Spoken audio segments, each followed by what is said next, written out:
Hello, welcome on Greg and Chris channel. Let's talk.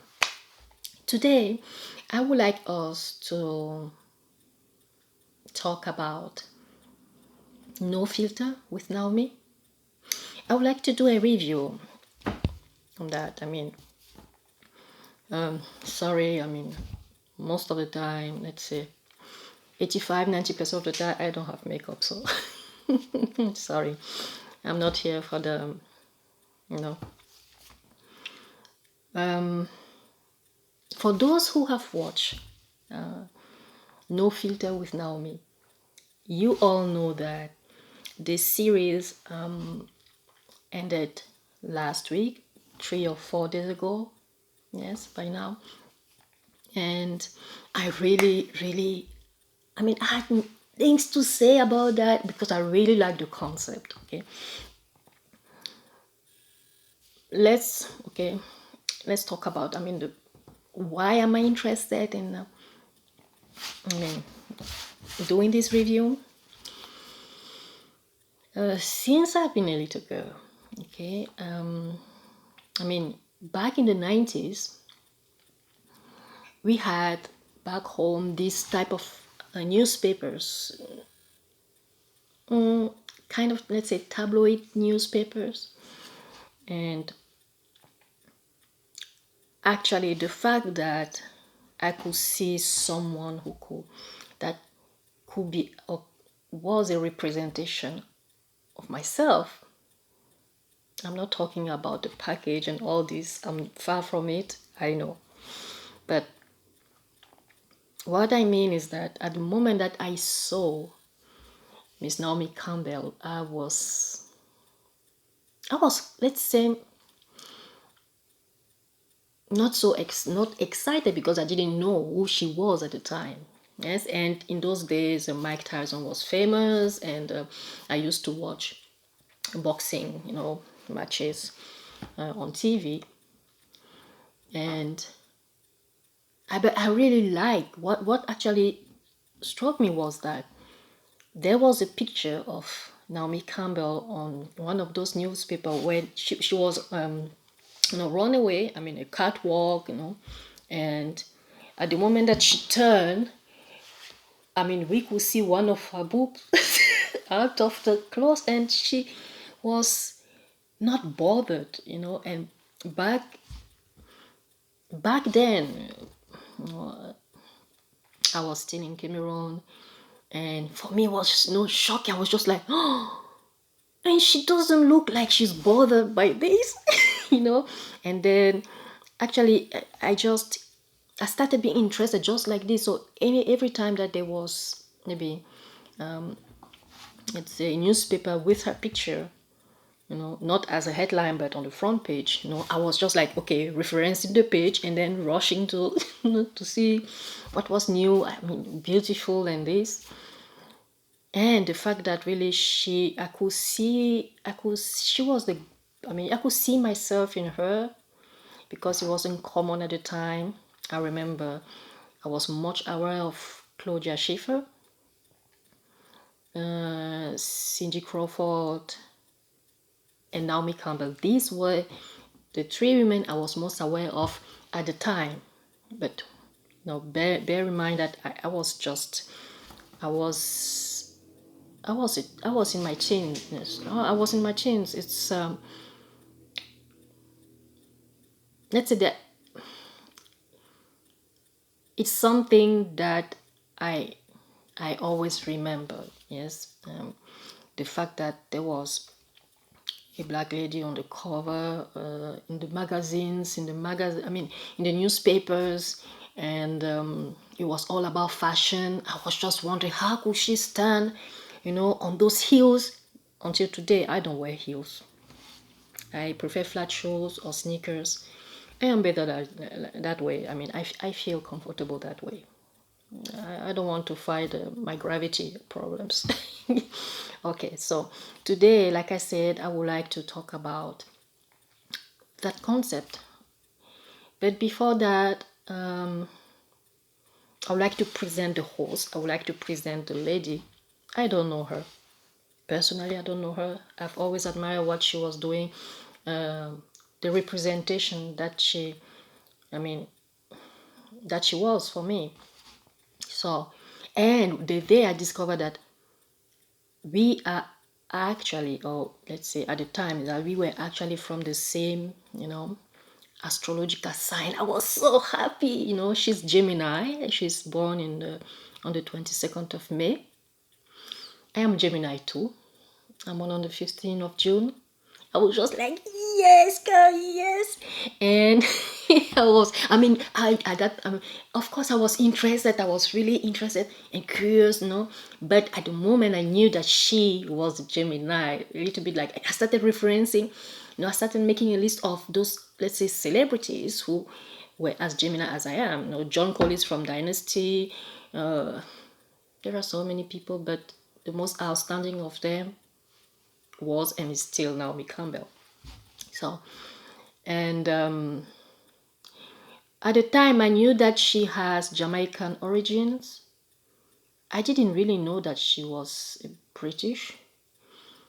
I guess that due to the history, most people coming to whose parents came through the Mayflower, yes, were from the Caribbean, Jamaica, and the islands. So nowadays, she's known as a British top model. She has done so many things. Actress, of course, like she said herself, she's not really good at that. She doesn't pretend to be. And she's also a businesswoman. So she is well known.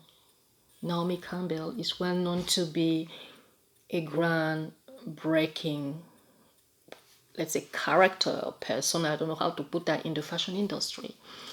And the most visible representation, of course, of black and brown women in that industry and at the time almost all over the world. So,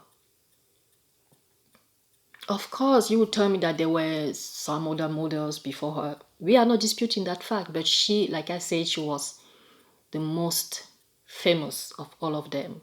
Okay, I heard about 2 or 3 women who were there before her, but that's it.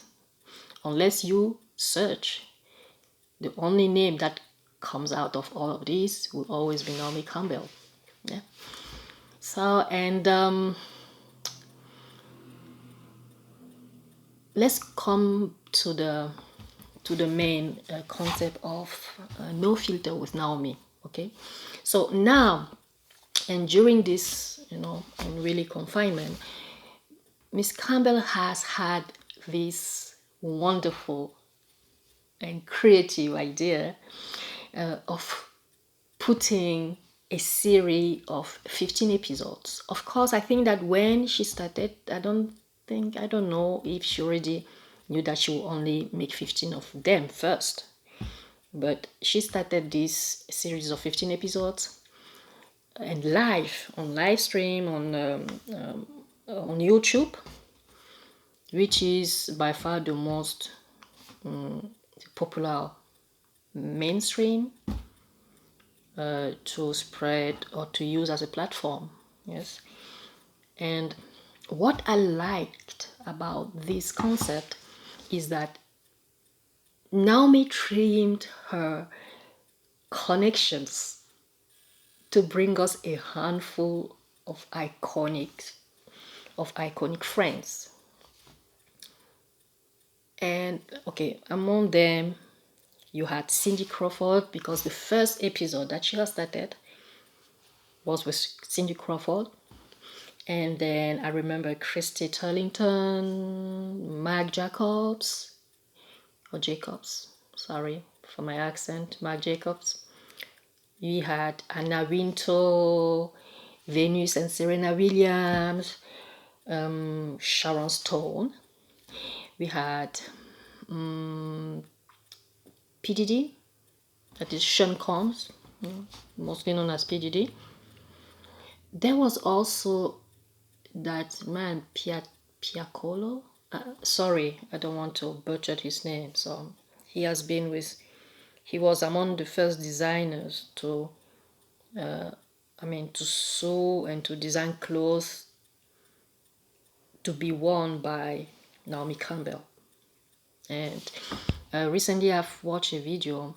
Still on this video is also on Naomi a channel on YouTube. So you go and you click on Naomi, and she has her own channel there. And I think the video is among the video I'm talking about is there, and I like that reverence that she has, the acknowledgement, the respect that she has for designers. But we'll come to that. Okay, so talking about the episodes, okay, the 15 episodes. I mean, I just named few of the iconic people, friends that she has. We had Paris Hilton, we had Ashley Grahams, we had Nicole Richie, and we also had Carly Close.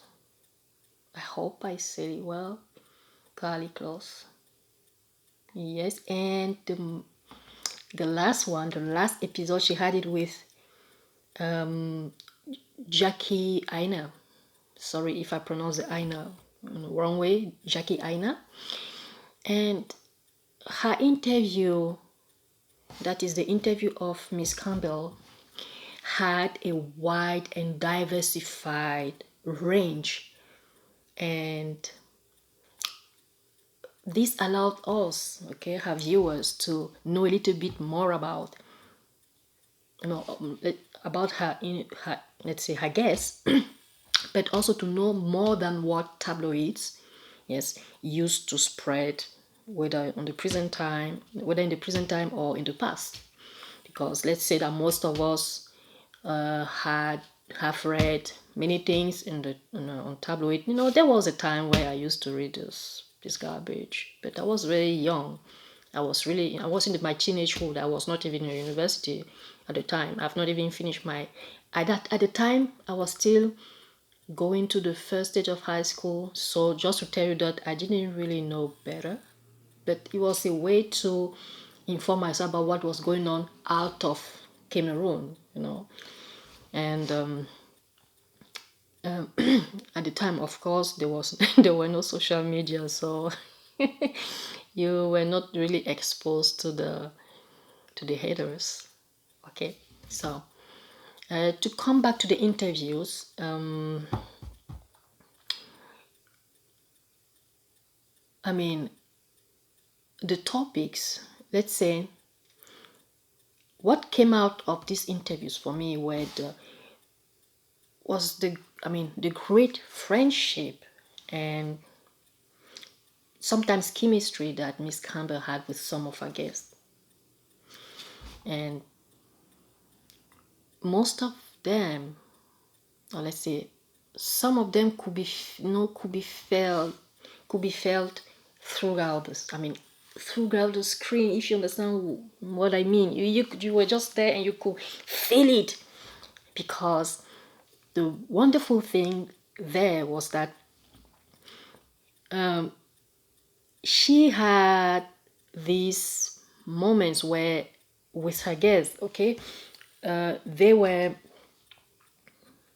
sharing their memoir on screen, of course, for our pleasures. For our pleasure, of course. Most of them were kind of reminiscent, and I would say that most of us who watched all her episodes were drawn back, in those days, in the 90s, with the great models, supermodels.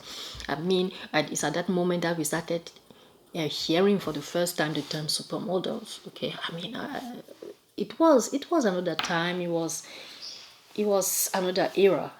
Let's put it that way. It was really another era, and it was full of nostalgia. And I like when you trace the history, either of fashion or of friendship, yes, with that she had or experienced with these people. The thing is that when you look at this, Miss Campbell has been in the fashion industry for at least 30, if not 35 years. So she knows her stuff. She knows. This is something that no one can take away from her. That is, she knows her work. She knows. And she always gave me this feeling to like what she does. And nowadays, the worst thing that let's say that you can experience on a professional level is to do something that you don't like. Yes, is to work in an environment that you don't like, is to perform a work that you don't like just because of financial reasons you are obliged to, if you understand what I mean. So she always gave me this great sense of enjoying her work,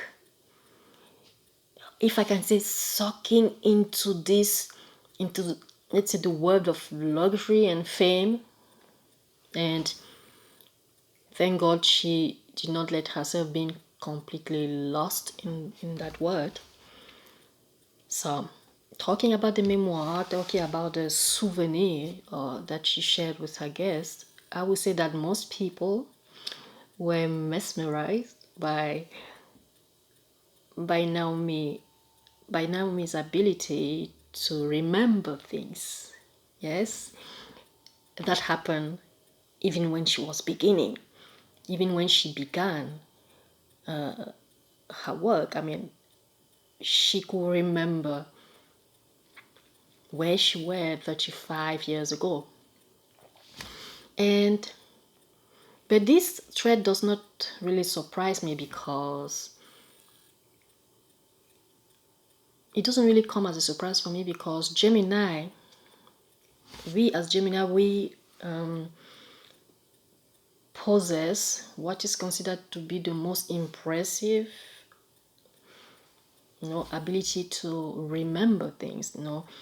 We possess an impressive memory, and usually we do not forget, okay, unless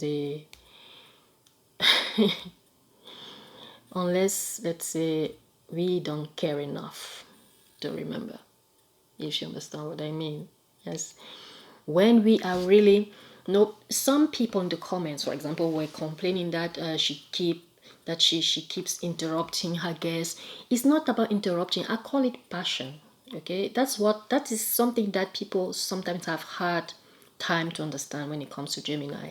When we are really invested in something, when we are really interested in something or with something, we are passionate about that. Okay, we speak, and most of the time we speak fast. We really speak fast sometimes, because I like to think that our tongue is faster. Let's say that our brain is faster than our tongue, and our tongue tries to catch up with the brain. Yes. So it's because I think it's because she is passionate about what she does. So she has a lot of things to say, and when people speak, then you remember more and more things that you would like to share with the person. This happens only, guys. Don't fool yourself. This happens only when we are comfortable with the person we are talking with, and we are sharing a kind of intellectual. How can I put that? I mean, when we know that we are, conversing with another intellectual, let's say, mind, we feel more comfortable. Okay, we associate with that, and then we go with the flow, because we are not bothered by, oh, okay, wait, maybe I'm talking too much, maybe I should interrupt. No. Okay, and we have this feeling that, okay, the other person also feels the same way, that, oh, I'm very comfortable to do. Because yes, keep in mind, okay, this was not a highly produced thing. Miss Campbell, she did something on YouTube. Just, it's like, okay, I want to keep myself busy, I want to connect with people, I want to connect with my friend. Maybe this is a great time to catch up with my old acquaintances and friends. Okay, let me see in my notebook, and maybe that's a good time to exchange with them. And then also somehow, okay, we can take this opportunity that has been given to us. Okay, sorry, it's not really, it has not really been, let's say, given, or you see where I'm coming from with that phrase, with that sentence. Okay, it's just like, okay, let's reconnect with friends. Okay, and let's say remember the old good days. Yes. So sorry, sometimes I eat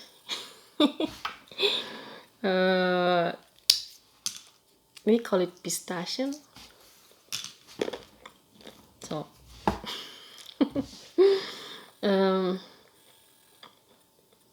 okay, so I was talking about the memory, okay, the ability to remember. I read a lot in the comments.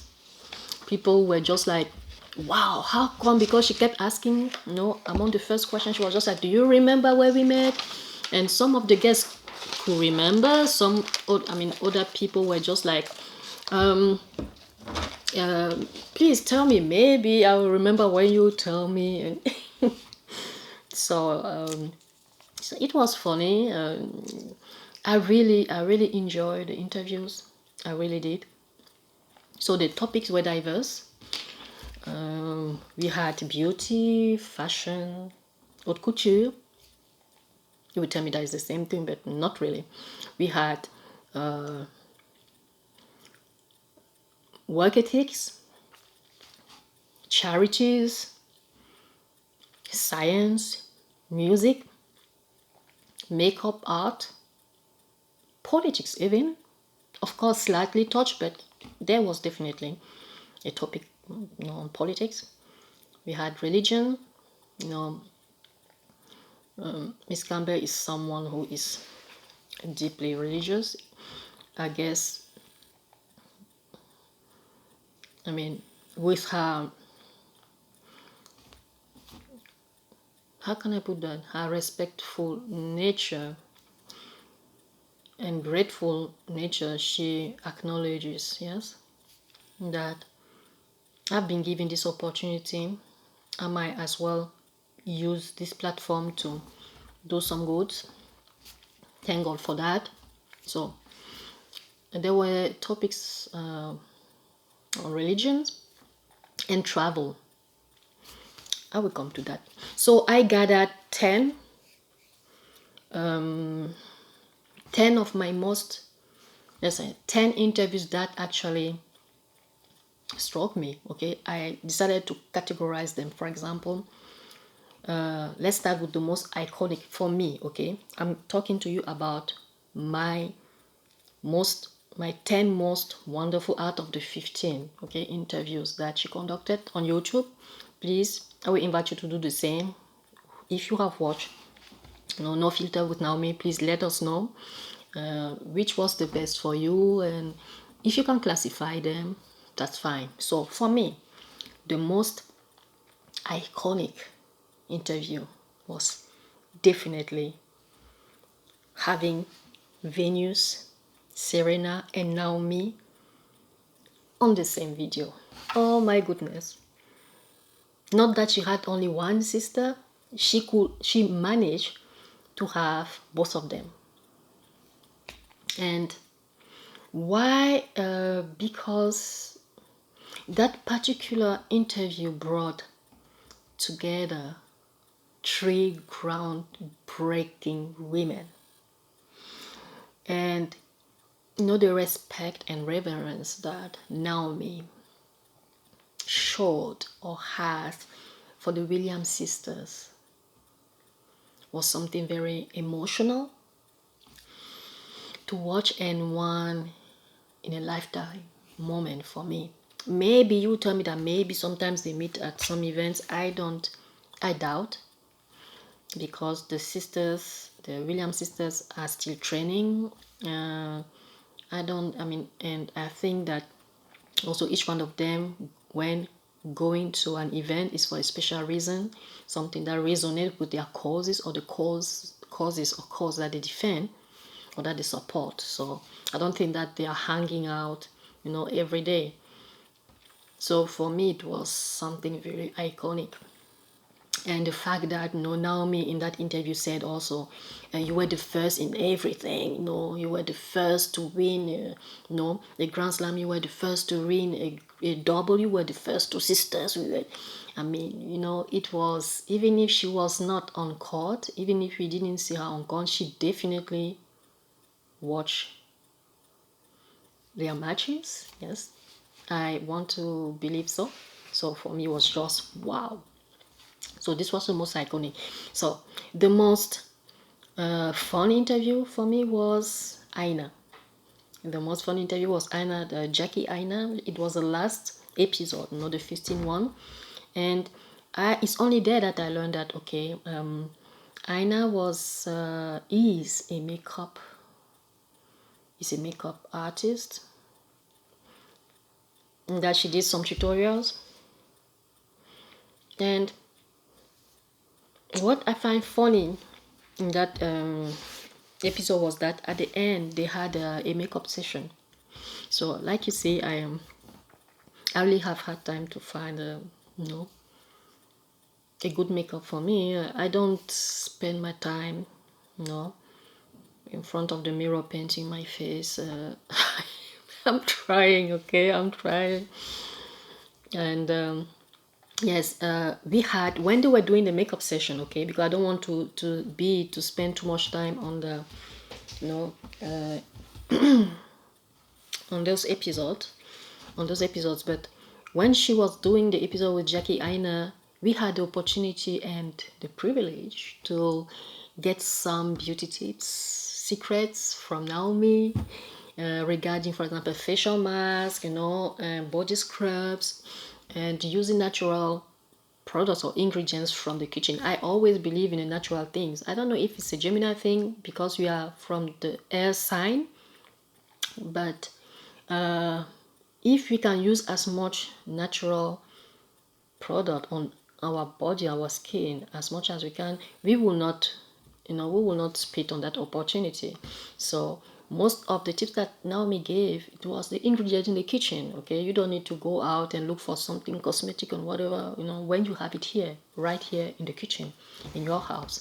So for me, it was a funny time. It was really girly, so I really like it. I could, being, and also the fact that there were two black ladies who were actually, doing the makeup. I could see the different shades, the different type of, to use, and the fact that Naomi, she doesn't like to spend, too much time on the makeup. That's my girl. If I do something, I think 5 minutes, it's okay. I don't see myself spending 10, 15 minutes. To each his own hobby, or to each her own hobby. Okay, so next, the most heartwarming interview for me was Nicole Richie, the daughter of Lionel Richie. Yeah. And why was it the most heartwarming for me is because it was so into the nature, the hippie things, and I learned that, for example, that the old honey, the better. I didn't know that. And they were talking about Naomi said that when she was in Turkey, they told her that don't use a new honey, always choose the old one. It's better for the skin, for the body. And I didn't know that, so I knew something more that day. So and Nicole Richie, yes, she's gardening. I like it for her because she was through some traumatic psychological problems, back in the days. She faced anorexia and all this, so I'm happy to see that she kind of retrieved herself from the limelight, the paparazzi and all this, and she's living quite a healthy, natural life. She's gardening, and I didn't know that she was gardening. I knew also something new that day. And I would say that that interview, I could almost feel the fresh and natural energy coming from her garden through my screen in my screen. So yes, that was the most heartwarming for me. I'm on the third already. So you have iconic, fun, heartwarming. Okay, the most intellectual interview for me was with Sharon Stone. Really, I caught myself off the word. I mean, I didn't know that Sharon Stone was so invested into, the scientific part of, she was talking about, I mean, so many neural chemistry, physics, whatever, and she wasn't trying to show off, no. But I really liked it because it showed me another side of her that I didn't know. So I like her, the fact that she's proactive. I mean, Sharon Stone, I like. And the fact, what I really like is the way she handled things when news broke that the COVID-19 was, ravaging Asia. She knew this through a friend, and at the moment that she knew this, she stopped everything that she did, that she was doing. Okay, she removed her children from high school. She shut everything down. She went back home when people were still watching through TV how the virus was killing people in Asia. Sharon Stone was way ahead. She was far. And when her lawyers told her that people will sue you because of breach of contract, she was just like, they will not have time. When she said this, I was just like, wow. Because yes, who has the time for it now? People are so, worried, are so anguished. It's going. I mean, that's crazy, but that's it. So, I will move to the fifth one, and then this will just be the first five. Then I will move on. How I conduct my my video for now. I'm still trying to. I don't really work yet on my edits, so till then I will bother you with sometimes two videos talking about the same topic. So the fifth one, and then I will stop there for now. For the first part of this video, the fifth one was the most inspirational for me. The most inspirational was Sean Combs, PDD. And he spoke about his journey, how or what he did to be where he is now, and the way he gives back to the community. I wondered, okay, he was, the fact that he's aware of the black father image that most people have, mostly in US, that okay, the mother is the one taking care of the kids, the father is never there. Sorry. And when the mother of his children, or let's say his twins, died, he stepped in, and for what he said, yes, he did not want to have the black father image, okay, stuck to him, so he decided to pull out. Not to pull out, but to step in and to do everything so that his children will never lack of anything. So I will stop from there for now, yes, and I will see you again on the second part of the video. Yes, see you. Bye bye.